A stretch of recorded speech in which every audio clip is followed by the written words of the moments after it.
Hello guys, welcome back to my channel. आज मैं आपको एक बहुत ज़्यादा इंटरेस्टिंग और बहुत ही ज़्यादा इन्फॉर्मेटिव टॉपिक को समझाऊंगी। बेसिकली आज मैं आपको धातु रोग के बारे में बताऊंगी, क्योंकि धातु रोग शब्द के साथ रोग शब्द जुड़ा हुआ है, इसलिए आपको लगता होगा कि धातु रोग कोई रोग है। बट आपको कैसा लगेगा अगर मैं आपको ये बोलूँ कि धातु रोग किसी भी प्रकार का रोग नहीं होता? आपको आश्चर्य होगा ना, लेकिन ये बात बिल्कुल सही है। धातु रोग किसी भी प्रकार का रोग नहीं होता है। ये सिर्फ आपको डराने के लिए, आपसे पैसे को ऐंठने के लिए, मार्केटिंग पर्पस के लिए और लोगों में शिक्षा की कमी होने कारण से लोगों ने इस चीज को रोग का नाम दे दिया है।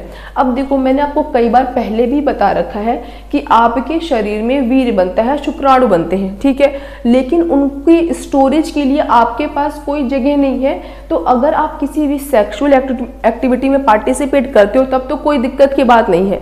बट अगर आप किसी भी सेक्सुअल एक्टिविटी में पार्टिसिपेट नहीं करते हो तो आपका जो वीर्य है वो या तो नाइटफॉल के माध्यम से, अगर आपको नाइटफॉल नहीं होता है तो आपके यूरिन के पहले या फिर यूरिन के बाद या फिर यूरिन के माध्यम से निकल जाता है। इसी चीज को लोगों ने धातु रोग का नाम दे दिया है। बेसिकली धातु रोग का मतलब ये होता है कि आपके वीर्य का अनैच्छिक रूप से बाहर निकल आना, बिना किसी यौन उत्तेजना के, बिना किसी सेक्सुअल फैंटेसी के आपका वीर्य जो बाहर निकल आ रहा है, या आपके यूरिन से पहले, आपके यूरिन के बाद या फिर आपके यूरिन के दौरान आपका जो वीर्य है वो आपके बिना मर्जी के, आप चाह नहीं रहे हो, फिर भी वो क्या हो जा रहा है, बाहर निकल आ रहा है। तो लोगों ने उसे नाम क्या दे दिया है? उसे लोगों ने नाम दे दिया है धातु रोग, जबकि ये किसी भी प्रकार का रोग नहीं है।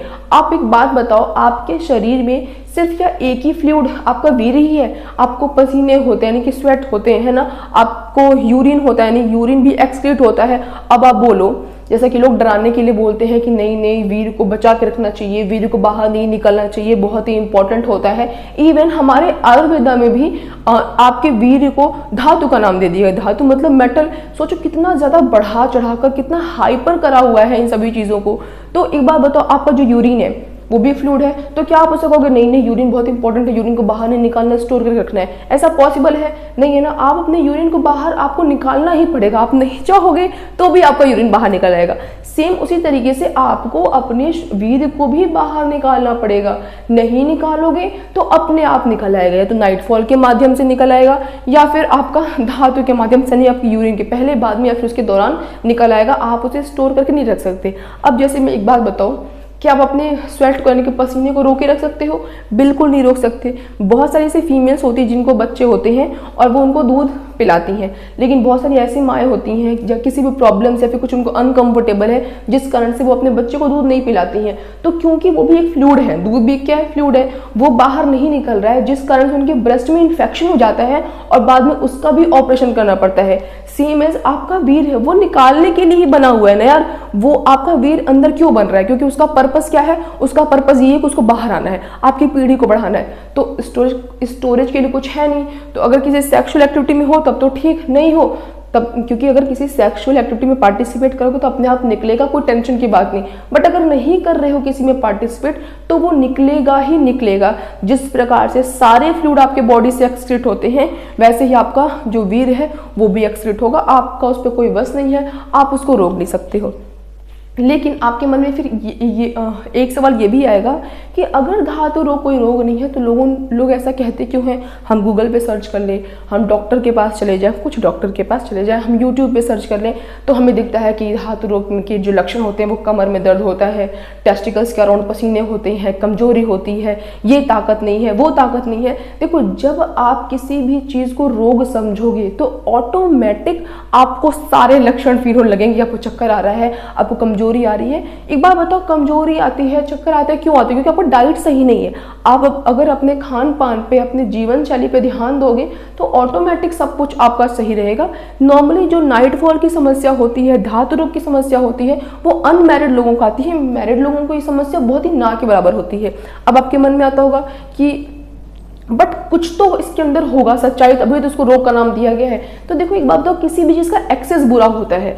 2-3 दिन में आपका अगर वीर्य बाहर निकल आ रहा है यूरिन के माध्यम से, फिर नाइटफॉल के माध्यम से, तो कोई घबराने वाली बात नहीं है, बिल्कुल उसको निकलना ही चाहिए।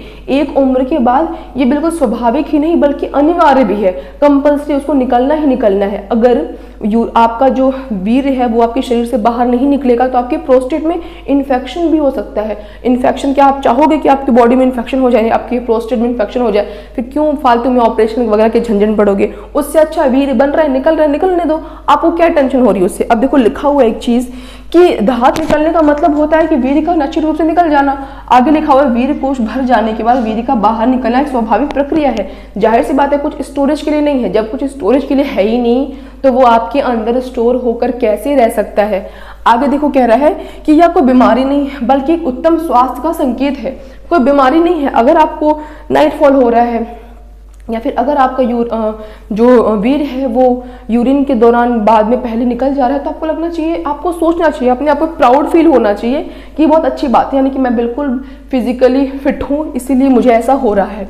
क्या लोगों का भ्रम है कि इसे कमजोरी हो सकती है, लेकिन मेडिकल विज्ञान में यानी मेडिकल साइंस में से गलत बताया गया है। एक बात बताओ, जो फीमेल होती हैं उनको पीरियड्स होते हैं, पीरियड्स दौरान क्या निकलते हैं, ब्लड निकलते हैं। अब बोलो नहीं ब्लड कितना ज़रूरी होता है, ब्लड को बॉडी में स्टोर कर रखना पड़ेगा वरना ये हो जाएगा वो हो जाएगा, ऐसा कुछ भी नहीं होता है। वीर्य आपके शरीर में इसीलिए बन रहा है क्योंकि वो उसको निकलना है, और क्योंकि उसको निकलना है, उसका काम ही निकलने का है, तो आपको कमजोरी कैसे हो सकती है। मुझे इस बात को मतलब समझ में नहीं आता कि लोग ऐसा क्यों सोचते हैं कि अगर उनका वीर्य बाहर निकलेगा तो उनको कमजोरी हो जाएगी, आंखों की रोशनी चली जाएगी। यार क्या कैसी बातें करते हैं। फिर देखो कह रहा है कि इसमें बिना किसी यौन उत्तेजना के वीर्यपात होने लगता है। नौवीं धातु में क्या होता है आप सोच नहीं हो, बट फिर भी क्या हो जाएगा, आपका वीर्यपात हो जाएगा, नहीं कि बाहर आपका वीर्य निकल आएगा, क्योंकि उसको निकलना ही निकलना है। ये एक नेचुरल प्रोसेस है। क्या कुछ मामलों में यह यूरिन से पहले, यूरिन के बाद या फिर यूरिन में मिलकर भी निकल जाता है। अगर आप किसी भी यौन क्रिया का भाग नहीं लेते हैं तो पॉइंट्स टू बी नोटेड, अगर आप किसी भी यौन क्रिया में, किसी भी सेक्सुअल एक्टिविटी में भाग नहीं लेते हैं तो आपका वीर्य नाइटफॉल के रूप में या फिर धात के रूप में माध्यम से बाहर निकल आएगा। एक उम्र के बाद ये स्वाभाविक ही नहीं बल्कि अनिवार्य भी है।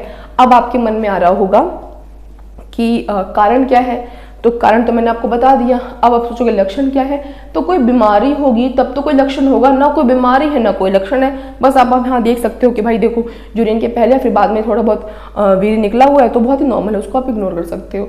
अब आप तो कोई इलाज के बारे में, तो यार अगर बीमारी होती तो इलाज होता, ना बीमारी है ना इलाज है।